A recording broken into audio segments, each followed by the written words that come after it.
નમસ્કાર મિત્રો, હું છું આપનો મિત્ર આરજે જય રાજા મેલડી. આજે આપણે એક એવા ઘરની મુલાકાત લેવાની છે. નિરાધાર ઘર છે, જેને એના પત્ની અને છોકરો ત્રણેય માનસિક રીતે બીમારીમાં છે. તો આપણે અનાજની કીટનું આજે વિતરણ કરીશું અને અનાજની કીટ આપશો. તો એમાં આપણે જોઈ શકશો અનાજની કીટમાં આ પેટની વસ્તુ એને આપણે આપવાના છીએ. અને હું તો એમ કહું છું કે કોઈ પણ વ્યક્તિ બીજાની મદદરૂપ બનજો.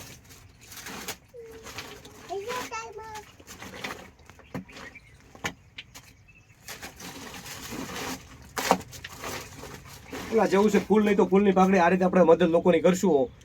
આપની સમક્ષ રામભાઈ છે, રામજીભાઈ, અને બેનનું નામ શું છે? છોકરાનું નામ શું છે? ત્રણેય ખરેખર છે ને માનસિક રીતે પીડિત છે અને માનસિક બીમારી બજાવે. તો આપણે ફૂલ નહીં તો ફૂલની પાકડી આવી રીતે નાની નાની મદદ કરશું અને લોકોની સેવા કરશું. નમસ્કાર, હું છું આપણો દોસ્ત આરજે.